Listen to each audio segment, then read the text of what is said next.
You can afford anything, but not everything. Every choice that you make is a trade-off against something else, and that doesn't just apply to your money. That applies to your time, your focus, your energy, your attention, to any limited resource that you need to manage. Saying yes to something implicitly means turning away other opportunities. And that opens up two questions. First, what matters most? And second, how do you align your decision-making around that which matters most? Answering these two questions is a lifetime practice, and that's what this podcast is here to explore and facilitate. My name is Paula Pant. I am the host of the Afford Anything podcast. Every other episode, we answer questions that come from you, the community. And my buddy, former financial planner Joe Saul-Sehy, joins me to answer these questions. What's up, Joe?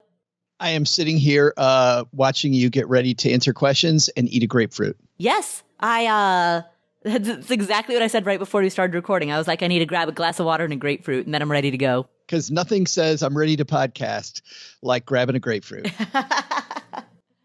Healthy body, healthy mind. Absolutely. Yes. But I got to tell you, if you're chewing on a grapefruit while I'm answering a question, it's going to be a little distracting. So then I'll be sure to chew directly into the microphone. I did have this. Can I tell you this little story? When I was on Channel 7 in Detroit as their money man, I had one anchor. She was a backup anchor. And she would always, when she knew that the camera shot was on me and me alone, she would pick her teeth, Paula. And I would have the hardest time answering this financial question while the person sitting across this little table from me is picking stuff out of her teeth. I'm like, what are you doing? I'm trying to talk about credit card debt, and she's going after like a little piece of a pretzel. So. Oh, man. When I was a newspaper reporter, I used to sit at this desk with these two guys, and one of them would clip his fingernails at his desk. Oh. And so I would be on the phone. I'd be like interviewing a source, and I look over, and there's some dude sitting like 5 feet away from me, just clipping his nails, clipping his pinky. Yeah. And that's why I just take off my socks, pop my feet right up on the desk, start ripping those nails off. Because who needs a clipper? I think that's the point of your story, right? Yeah, just use your teeth, dude. Yes, that's it. It's frugal. It's more frugal.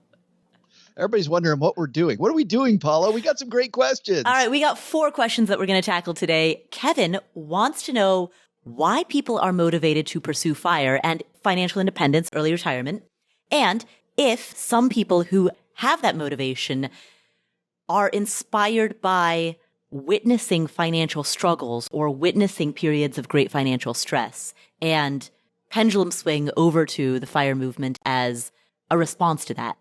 So that is the question that we kick off with. That comes from Kevin. After that, Colleen and her husband own 7 single-family rental homes, free and clear.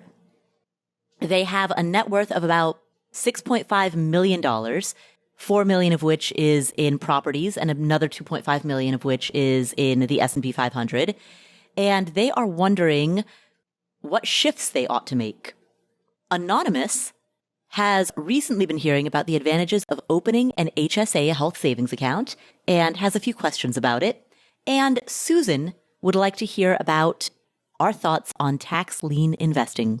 We're going to answer all of these questions right now, starting with Kevin. Hey, Paula and Joe. Great meeting both of you at the Chicago meetup. This question isn't actually a nuts and bolts question. I just want to know your opinions.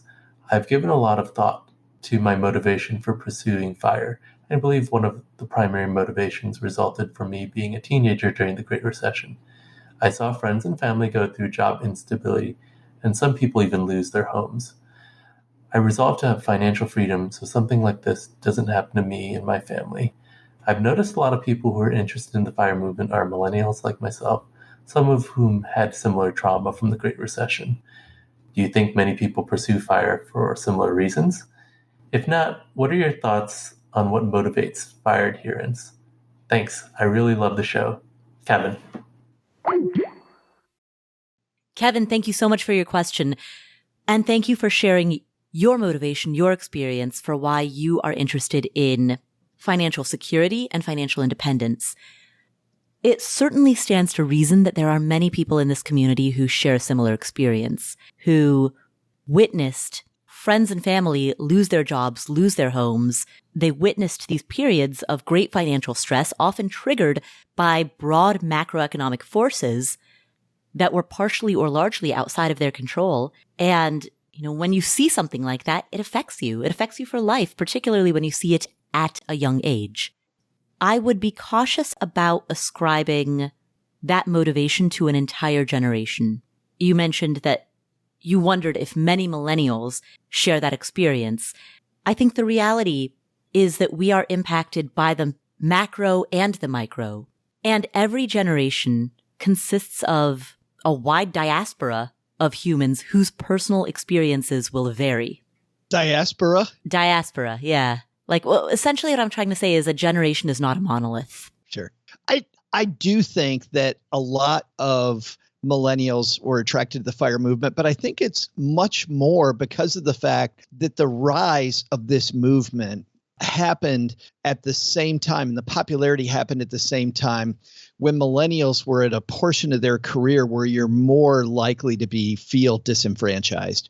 You're more likely to feel the angst of the fact that you're going to have a lot more years of work in front of you and to be looking for a different path. But I also think, Paula, this is a powerful thing, because I think what Kevin really is alluding to is that events happen to all of us, and it's much more about what you do with the event than the event itself. Events will continue to happen. We can't stop them, right? But whenever bad things happen or good things happen, what we do with that information and what we do with our positioning in that, I think is really important. And Kevin made a great point, which is that so many millennials were entering the workforce, were in high school, in college, when they saw people lose their home, when they saw people lose their job. I know that this, for some people, and I've seen the statistics, part of the reason why many millennials got started investing late was because they saw so many fortunes destroyed when they were at a very formative time. And they decided, well, if investing is a great way to lose your money, I think I'm not going to do that, which, as we know today, was the wrong answer to that, right?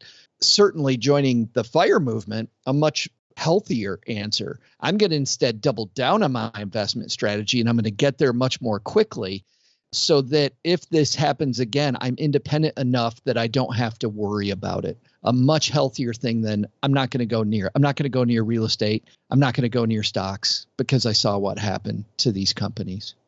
I'm actually going to disagree with a couple of points that you just made, Joe. First, I think that rather than a feeling of disenfranchisement, many people, millennials and people of all generations, came to the FIRE movement based on feelings of empowerment. Because what's more empowering than realizing that you have the ability to aggressively save and invest to such an extent that work becomes optional? I think those people exist, Paula. And I think there's probably lots of those people. But I also think that the FIRE movement is incredibly attractive to somebody who doesn't like where they are today. Much, much more than somebody that is in a job that they love, in a life that they love. I don't think those people are thinking, how do I get more financial security today? If I already feel secure, I'm not looking for more security. Again, I think we're painting with too broad of a brush. A person might love their career, but be motivated to look for greater financial security because they come from a childhood or from a background that was characterized by financial instability, for example.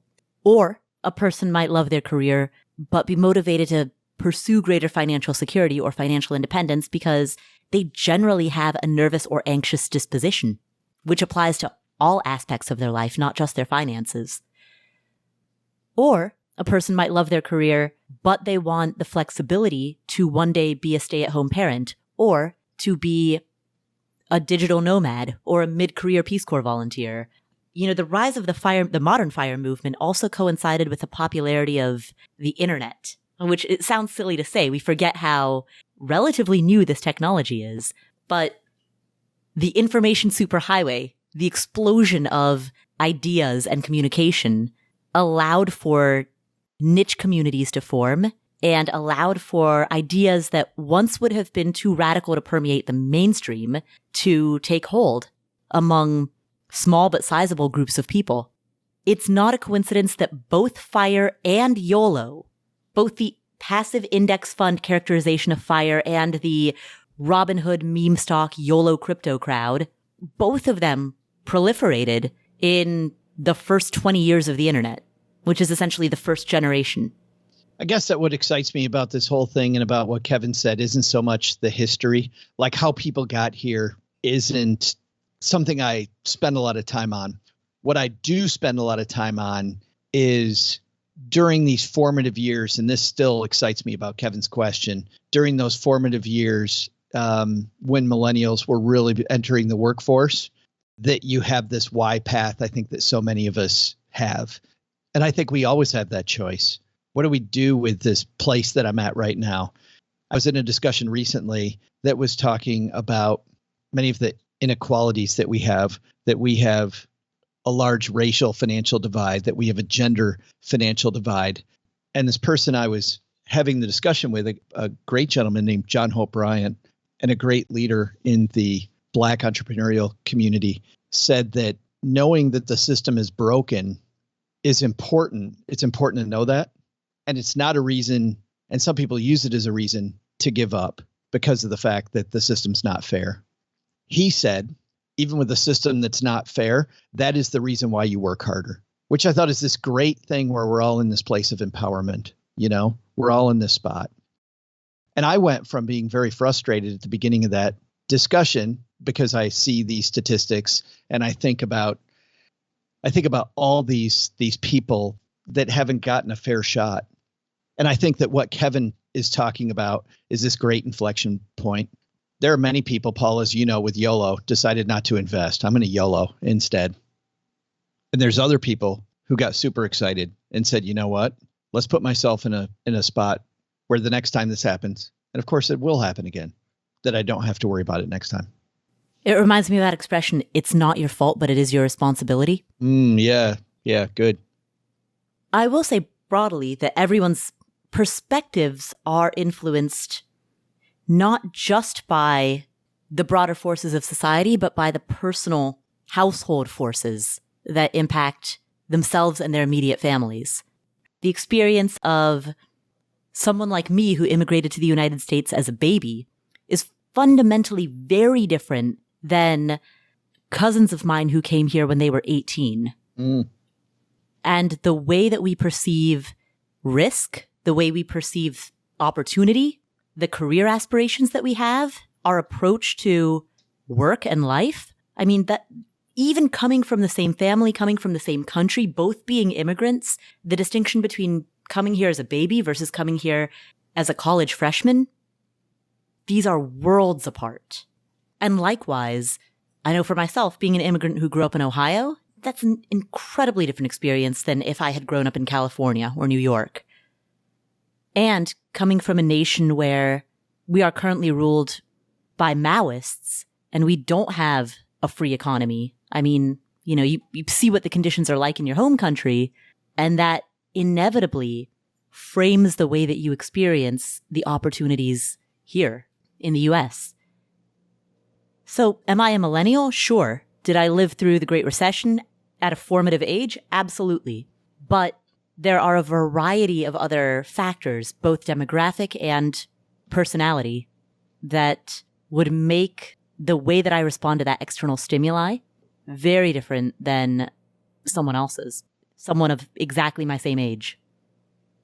But to Kevin's root question, what motivates FIRE adherence? I think it's going to be different things. Yeah. I think it's the same discussion we're having here. It's going to be so many different things. Right. I think for some it's aspirational, and for some it's offensive, and for some it's defensive. Absolutely. Mm-hmm. I think this is the reason, Paula, why you've seen over time too, the movement has gone from a group that, you know, and it got some criticism in the early years, because the loudest voices by and large were people that were high income engineers that could easily reduce their expenses. And maybe I overuse the word easily because there's a lot of people who say they can, and there's people who actually do. And so it's easy to point the finger at other people and go, oh, it's easy for you to do. Well, if it were easy, you'd have more people actually doing it. So maybe I overstated that a little bit. But they were six-figure income earners. The loudest absolutely. voices were six-figure income earners. And that's very different than being in the mid-fives. Sure. And you've seen it spread out now. When I went to Camp FI this last year, it was exciting to see so many people. And at the Economy Conference, see so many people that were not making a lot of money who are looking at FIRE in many different ways. So it's been super exciting to watch it spread out, to watch people from different backgrounds with different motivations get there, which is I think all because this core message that goes way beyond the FIRE movement, right? I mean, Vicki Robin, when she wrote Your Money or Your Life, the word FIRE movement hadn't been created yet. And even before Vicki Robin, she was popularizing this idea that existed before her and Joe Dominguez. But she and Joe did it so wonderfully well in that book that she was able to bring this message that is widenable, if that's a word. You know what I mean? That it is wider than people with a big six-figure income that can reduce discretionary expenses much more easily than somebody living on $35,000 can. And to that point, and this is a final point that I'll make, is that the popularity of the modern FIRE movement has also coincided with the explosion of the side hustle, which itself has been facilitated by the surging popularity of 1099 income, independent contractor income, which is enabled, again, by the internet. People are now, more so than ever, able to pursue remote, flexible work done on their own hours and in a location-independent manner. And for some people, that's a full-time career. For others, it's a side hustle. But one way or the other, that puts greater income autonomy back on the individual. Because if you have the ability to become someone with a side hustle, someone with 1099 income, then even if you are making $35,000 in your day job, you can increase the gap between what you earn and what you spend by tending to the earning side of the equation. And that's a power that people have today that they didn't have to as great of a degree back in the 1970s or 1980s, when you had to physically go into a brick and mortar location during specific prescribed hours. So I think a lot of these forces have worked together to get people super jazzed about all aspects of their financial life, including their careers, their side hustles, their income, their spending, and their investments. Investments are another thing. I mean, again, the FIRE movement, the modern FIRE movement, has also coincided with the explosion of passive investing and index funds, the explosion of popularity of that, which again puts greater power back into the hands of the individual. You no longer need to go to a broker, and by that I mean place a phone call to a human broker in order to place a trade, nor do you need to pay $20 every time you want to place a trade. Now you can trade through an app on your phone in fractional shares, and it's free or no cost to you. And so all of these factors work together. I think there's an extension to this, which is, to go back to your side hustle comment, I think about empowerment, Paula. I think the Great Resignation is a big piece of this, because we realize that there are so many different ways that I can make money now. There are so many different ways that I can bring in cash, that I am no longer beholden to my boss, who's a complete jerkwad, and I don't have to take it. I can go, you know what? There's plenty other ways for me to make a living because of Side Hustle Nation, as our friend Nick Loper calls it. So those are a wide variety of variables that have played together to fuel the modern FIRE movement, as well as the modern YOLO crypto Robinhood movement, meme stock movement. Side hustle movement. Yeah, exactly. Side hustle movement, 1099 movement. I mean, before remote work was popular, people were talking about location independence and being a digital nomad. These days, that's de rigueur, but 5 years ago, that was still considered adventurous. I will point to, though, Kevin, that while all those things may be offshoots of the same stimuli, that the one movement really came from a little different place, and that is the spindrift movement. Oh my goodness. I thought you were going to say the bowel movement. So No, I did not. Oh, come on. I was sure that's where this is going. I was not. No. Just let the record state that Paula Pant went there. I did not. All right. I think we've answered Kevin's question. Kevin, thank you so much for asking that. Our next question comes from Colleen. Hi, Paula and Joe. My question is about untapped real estate equity. My husband and I disagree, and I'm hoping you can help us come to an agreement. We own 7 single-family rental homes free and clear.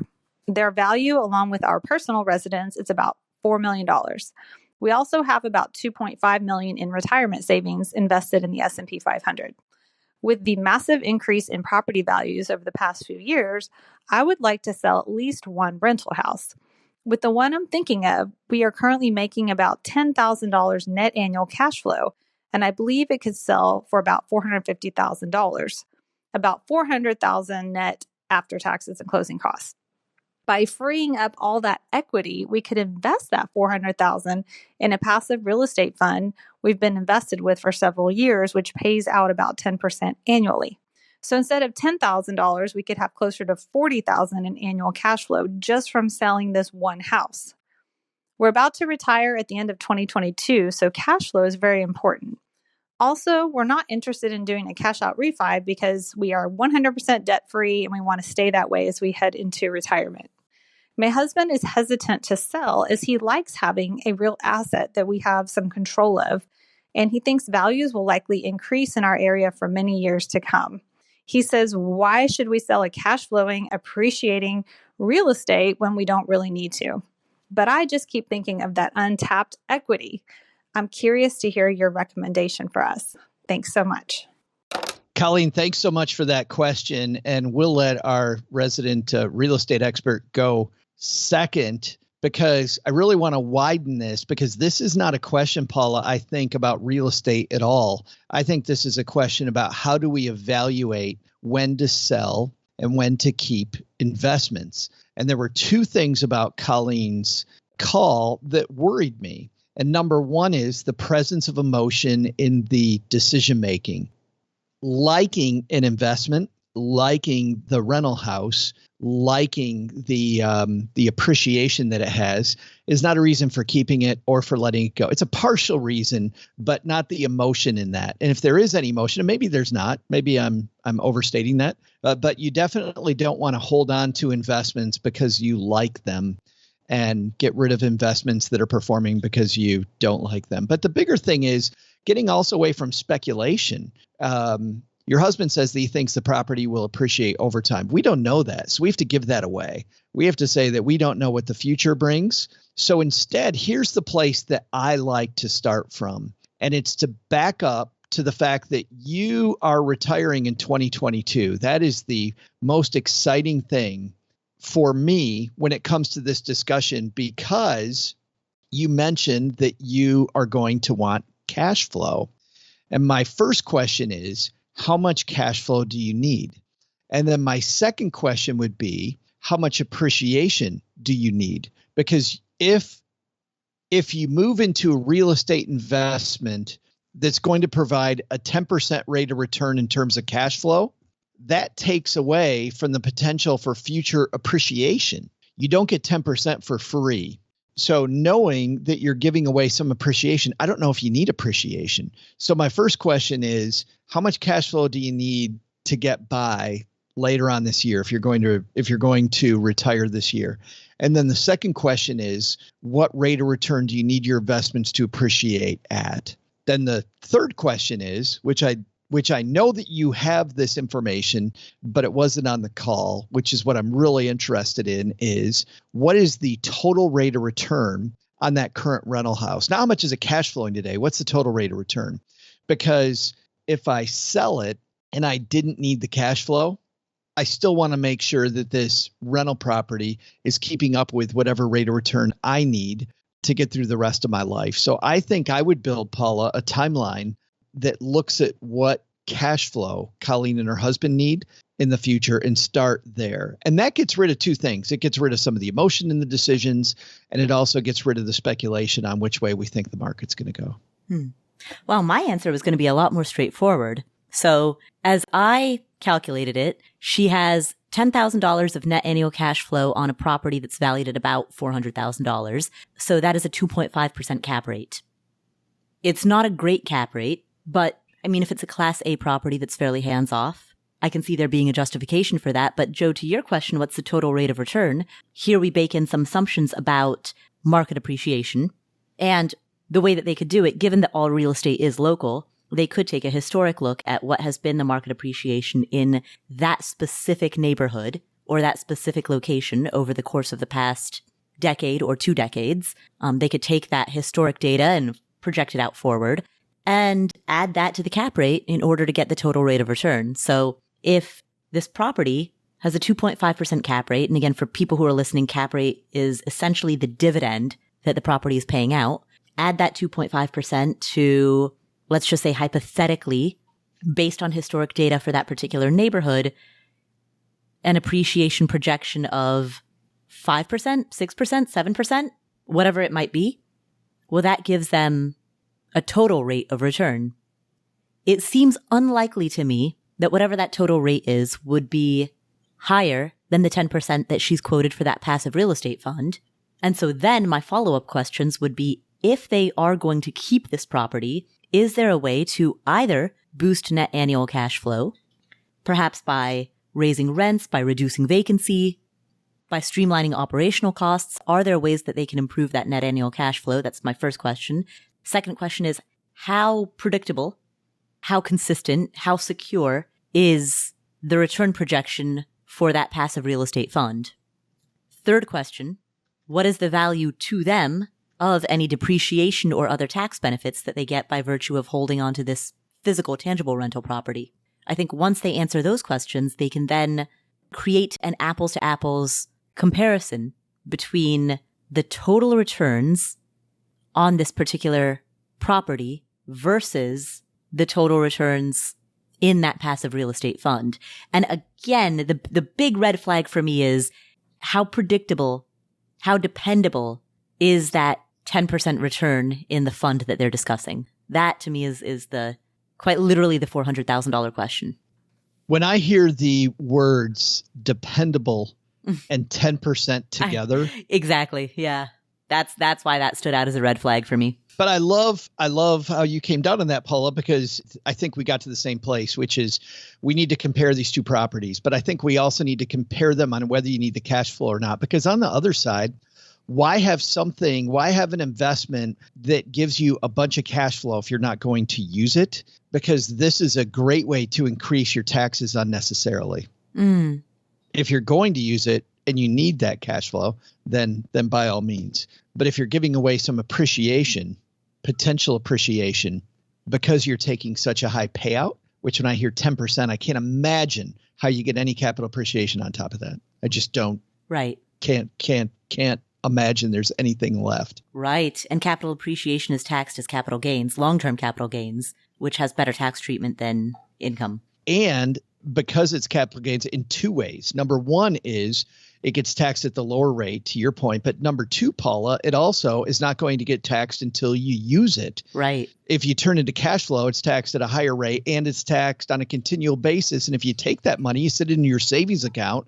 and you don't spend it, now you've taken a capital appreciating asset and turned it into a stationary asset, especially in a savings account where it would lose money when compared to inflation, and you're taxed at a much higher rate. So I'd be reticent from that perspective until I looked at it. But man, if you're going to spend all that money, 40,000 versus 10,000, sign me up for 40. Like that's some easy math. So Colleen, I hope this sheds some insight into your question. Essentially, the takeaways are, number 1, make a comparison between these two investments in terms of their total return, including factoring for the value to you of their total return once tax implications are taken into account. So you might have to spend a few hours of the spreadsheet to run a comparison between the two. Number 2, contextualize those total returns, those total tax adjusted returns, through the framework of volatility, which is essentially the opposite of dependability, reliability. because that risk-adjusted return or that volatility-adjusted return is, particularly as retirees, something that will be paramount. And then number 3, compare the two through the lens of what are your expenses going to be in retirement and how much cash flow do you need? Because there can be drawbacks to bringing in more money than you need, more cash than you need, when that cash comes at the opportunity cost of potential equity growth. So thank you for asking that question, Colleen. Best of luck as you compare the two. Joe, we give every anonymous caller a nickname. Typically, that nickname comes from a movie, a television show, some piece of media that you've recently been consuming. Joe, what have you been watching lately? I have to tell you, my mom's neighbor, Doug, from Stacking Benjamins, told me that I would really like a new show that's on Hulu. And I've watched now 2 episodes and I'm fascinated. It's only a half hour long. It's about a fantastic chef, this award-winning chef whose brother has committed suicide, and he runs a small sandwich shop in Chicago. And he decides to quit his job and go back to Chicago and make this struggling sandwich shop successful. And it's so gritty. It is so good. I've only watched 2 episodes. I hope it finishes well. It's called The Bear. So it is called The Bear. But this woman who he doesn't listen to enough, who has just started at the same time that he started, and she's kind of his first true believer, while all the other people that work at the sandwich shop are scoffing at the fact that this high-end chef is working with them and they really don't like him. But she knows what a genius he is. And she's trying to convince him to do more.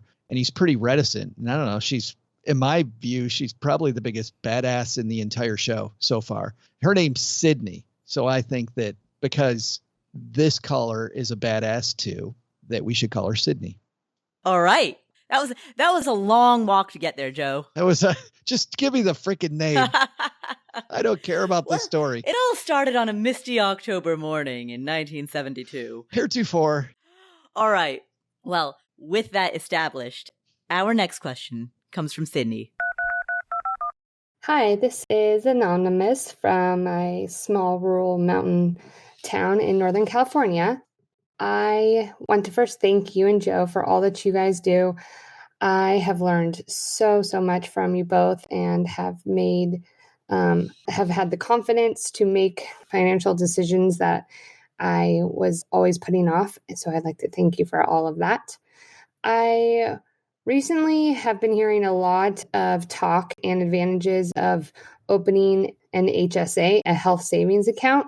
And I was wondering if you and Joe could speak to this and if you guys think it really is a financially sound and wise decision to make, to open one, and just some of the advantages of it, like how you can invest the money and the triple tax savings, as well as if you guys had any tricks to maximize the benefits of an HSA account. Thank you so much. Sydney, thank you for your question. If you are in a health insurance plan that is HSA compatible, then absolutely, in my view, open an HSA and max out your contributions. First of all, your health insurance policy must be HSA compatible, and you're going to know this because the policy description will say something very unambiguous like HSA, yes.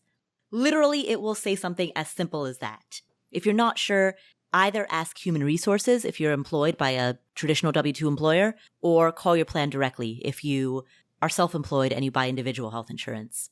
Now, the official purpose of an HSA is that it is officially supposed to be an emergency fund for medical bills. And if money is tight and you need to use it for that official purpose, then cool, go ahead, use it for its intended purpose. But there is a way to hack the system, so to speak. And the way to do that is the following. First, max out your HSA, assuming you have the money to do so. All of the money that you put into your HSA is tax deferred. Second, make sure that your money is not just sitting in cash in an account.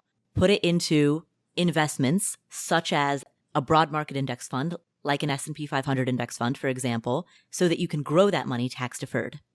Third, pay out of pocket for your qualified medical bills. And this is the kicker. So you will be spending after-tax dollars, meaning regular, normal pocket money, on your medical bills. save the receipts. And that can be as simple as take a photo and upload it to a Google Drive folder or a Dropbox folder. And then forget that those receipts exist. Your goal is to retire without ever opening that folder.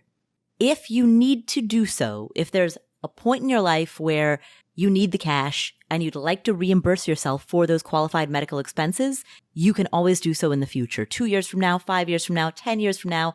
As long as you have the receipts, you can reimburse yourself whenever you want. But if you don't need that money, then let your HSA investments continue their tax-deferred growth.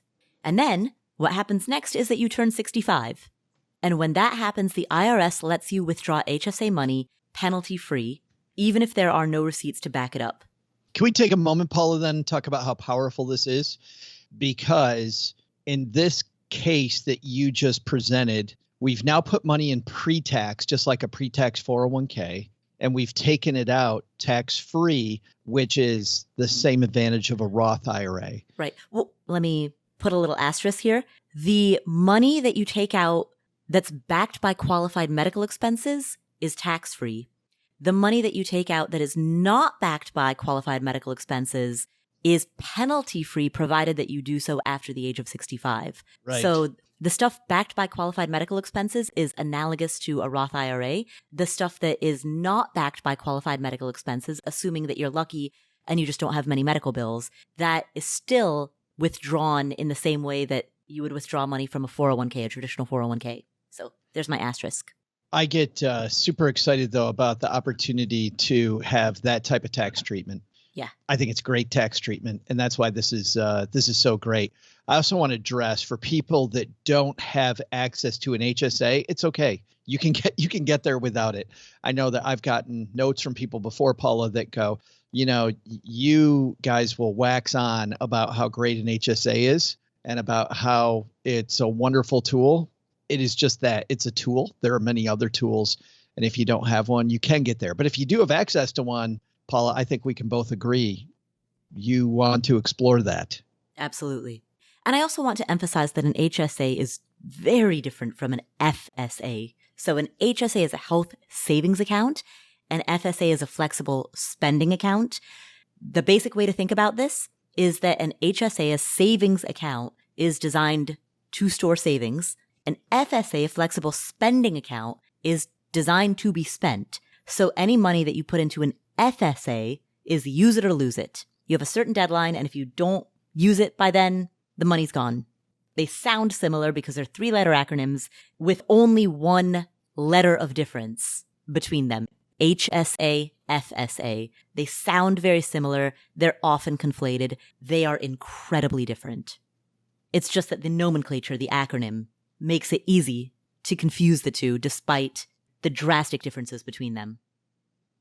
I don't think I have anything else to add, Paula, except this. Sydney, thank you so much for the kind words about both Paula and I and the help that we've given you. I just want to say something, Paula, not just to Sydney, but to all the Afford Anything audience, that Paula and I are only helpful to you in that we're surround sound and that we help you. You're doing this by yourself. You are conquering this. And I know as a guy, Paula, who feels a lot of fear about doing anything, I often have to take things in baby steps or I will freak out. I will totally freak out. And any success, Sydney, that you have had is because you did it. And I think you should take a second and pat yourself on the back. I love the fact that you're crediting us. And don't get me wrong, I think you have to fill your brain with the right voices. I think you have to listen to podcasts. You have to read the books, read the blog posts, go to the meetings, do all the stuff. And that's just filling yourself with surround sound. But at the end of the day, Sydney, all the success you've had is on you. And I think that's pretty awesome. Absolutely. So thank you, Sydney, for asking that question. Our final question today comes from Susan. Hi, Paula. This is Susan from Delaware. I love your podcast. Thank you so much for all the work that you do to share all of your knowledge. I have a question about tax lien investing. I read Rich Dad, Poor Dad, and then I read the 16% rule, and I'd really love to hear your opinion on tax lien investing and any sort of tips or advice that you may have about it. Thank you. Susan, thank you so much for the question. The short answer is that tax lien investing sounds attractive on the surface, but there is a lot of risk involved, and novice investors can often find themselves over their heads or can get burned by the process. So let's break down tax lien investing. Now, first of all, a tax lien is a legal claim that a local government, a city or county, places on a piece of property when the owner of that property fails to pay their property taxes. Tax liens often come before harsher penalties such as tax levies. A tax levy is where a government entity actually seizes somebody's property in order to recover the debt. So if someone receives a tax lien because they are past due on their property taxes, then that local government creates what's called a tax lien certificate. And that tax lien certificate outlines how much money is owed in taxes along with interest and penalties. And then the local government can then sell that certificate to private investors. Those private investors will cover that tax bill in exchange for their right to collect that money plus interest from the property owners. In other words, the local government essentially transfers or assigns the delinquent real estate tax lien to a private investor. Usually this happens through a bidding process. And so if you as an investor end up being the winning bidder, you pay the balance. Then if the property owner pays up during what's called the redemption period, if that property owner pays up, then in theory, that means that you're able to collect the amount that they pay up. And if they don't pay up, then in theory, that means you are able to then foreclose on the property. And so on the surface, it sounds very attractive. But there are a lot of risks associated with it. So for example, sometimes the bidding process is aggressive enough such that the returns aren't really there. A lot of big institutional investors, banks, hedge funds, pension funds, a lot of the Wall Street players have gotten into the game, and that competition has driven down the returns to such an extent that you're not really, even in the best of circumstances, going to be making that much. That's one potential problem. Another problem is that tax liens often have an expiration date. And so you have a tight window of time in which to initiate foreclosure proceedings if you choose to do so. And the third is that sometimes you will be foreclosing on a property that you don't want to collect on because it has other liens against it. Man, Paula, you're being far nicer about this than I would be. You are being far, far nicer.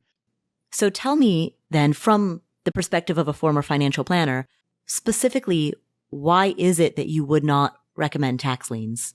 Well, it isn't that I don't recommend tax liens, that I wouldn't recommend tax liens. It's that it's investment number 42 of maybe a 50 investment portfolio. Okay. Why?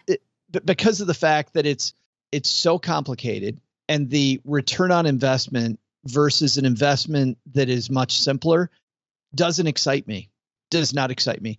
And I don't know enough about her specific situation to know if it fits. But I'll tell you this, Paula, I'm pretty negative about it because I know it doesn't fit 99% of the people listening, that it's too far. So for people that want me to dive deeper into this, when you look at the efficient frontier and you look at risk versus return, tax lien investing is far out to the right and not very far north, meaning that the risk is very high and the returns are not that much greater than something that has a significantly lower risk. So in other words, let's say that I'll get 18% on a tax lien investment. I may be able to take half the risk of that investment, of that asset class, and let's say score 12. So then I ask, is the additional risk that I take to score this higher return, is it worth the additional risk? There's this idea that's associated often with the efficient frontier, and it's the idea of diminishing returns, right? Mm-hmm. We could take more and more risk, and is it worth is it worth all the research I have to do? Is it worth the time? Is it worth the effort? At some point, I'm spending hours and hours and hours evaluating my portfolio, and for what? Maybe I've created a new full-time job for myself, evaluating this thing that's eking out a little bit higher return. Maybe you become an expert at it and you're phenomenal. Maybe. But that comes after building your emergency fund, getting a broad-based portfolio that's going to be like the hull of your ship that helps you reach your goals, that we know historically has gotten you there. I know you're trying to teach your tribe how to think. Exactly. First principles reasoning. And I very much respect that. In certified financial planning circles, investing in something as complex as tax liens, it's not in the foundation. It's not in the middle. It's going to be out on the edge. And then I think what you do with it beyond there is up to you. Joe, to me, the most convincing thing that you've said was when you talked about the efficient frontier and how the risk-reward imbalance in tax liens is often not justified. In other words, the rewards are not adequately large enough to justify the risks. That, to me, is the most convincing thing that you've said, because that is commentary on the asset itself. I thought it was that Bing rocks. I thought that's what you like the best. I don't know. Let me look it up on Dogpile. Does Bing rock, Dogpile? I'll email you at your earthlink.net account. Did you see? I was on Twitter. No, I wasn't. I was on, just kidding. I was on Instagram and somebody had posted a screenshot of a tweet because I'm a millennial and I funnel all of my other social media through Instagram now. Right. But someone reposted a photo of a guy holding up a 3.5-inch floppy disk. His caption was, "I realized I'm old when one of my students looked at this and said, 'Oh, you 3D printed the save icon.'" Oh boy. That's good though. That's fabulous. I do find Instagram, by the way, is just more fun. It is. It's my favorite. By the way, I'm on there at Paulapant, Paulapant. And if you follow me, please, please, please be careful. There have been at least a dozen accounts, fake spammer accounts that have imitated me and that have DM'd my followers. So please be careful. There are a lot of imposter accounts and it's like playing whack-a-mole. We keep reporting them to Instagram. One comes down, two more pop up. I have two on Stacking Benjamin's podcast. Yikes. So yes, if you get a DM from somebody on Instagram who alleges to be me and tells you to invest in tax liens or asks how your crypto is going or how your investments are going, I will never, put it this way, I will never initiate a DM, nor will I ever ask you how your investments are going, nor will I ever try to get any of your personal information or sell you anything. Just please, please, please, if you follow me on Instagram, be careful, because if you are following an account, and particularly if you're getting DM'd by an account that is pretending to be me, there's a decent chance it's not me. I'm at Paulapant, Paulapant. There's my Instagram warning and also my tax lien warning. Well, and I think to wrap this up, I hope what Susan hears is not that there aren't opportunities here. I think there are opportunities here. I think that, yes, there are opportunities in tax lien investing. I hope she didn't hear that there are not. That is not at all, I think, what either you or I are saying. It's simply that it's the fringes rather than the core. The peas, not the steak. The gutter, not the roof. Get your mind out of the gutter, Joe. The siding, not the cinder block. The Ask Jeeves, not the Google. The Bing, not the Google. It's the Bing and not the Google. Hey, wait. No, that's wrong.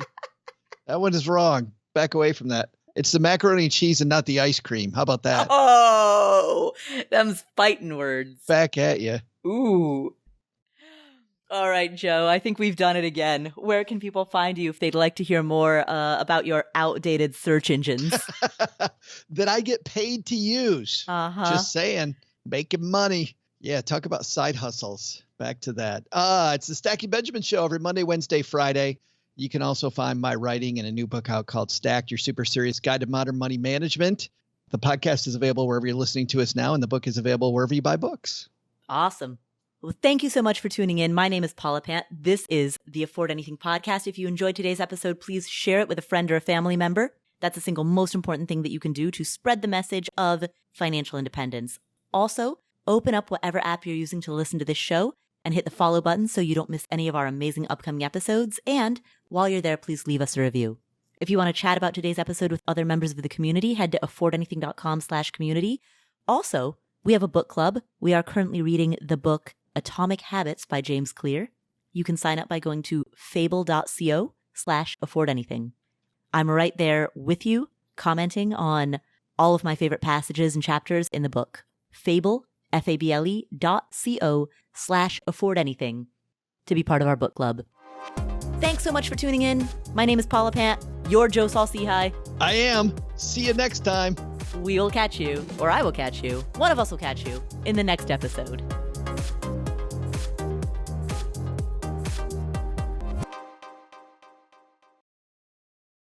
Here is an important disclaimer. There's a distinction between financial media and financial advice. Financial media includes everything that you read on the internet, hear on a podcast, see on social media that relates to finance. All of this is financial media. That includes the Afford Anything podcast, this podcast, as well as everything Afford Anything produces. And financial media is not a regulated industry. There are no licensure requirements. There are no mandatory credentials. There's no oversight board or review board. The financial media, including this show, is fundamentally part of the media. And the media is never a substitute for professional advice. That means anytime you make a financial decision or a tax decision or a business decision, anytime you make any type of decision, you should be consulting with licensed credential experts, including but not limited to attorneys, tax professionals, certified financial planners, or certified financial advisors. Always, always, always consult with them before you make any decision. Never use anything in the financial media, and that includes this show, and that includes everything that I say and do. Never use the financial media as a substitute for actual professional advice. All right, there's your disclaimer. Have a great day. Somebody just called me from somewhere. Was it the 1800s? They want their Bing back? Yes, exactly. Stop it. Do you also play Oregon Trail on the original DOS? Oh, wouldn't that be fun? Oh, there are websites with emulators where you can do that. The DOS emulators. Yes. Yeah. Yes. Yeah, I have played it before with the up-down arrow keys, up-down side-side arrow keys. I tried to play the original SimCity. Yeah. And I couldn't do it, but then SimCity 2000 I played and ended up playing it like late into the night one night. Just this old DOS emulator game. Fabulous. I've never played SimCity. Of course. You're right. Of course not. Duh.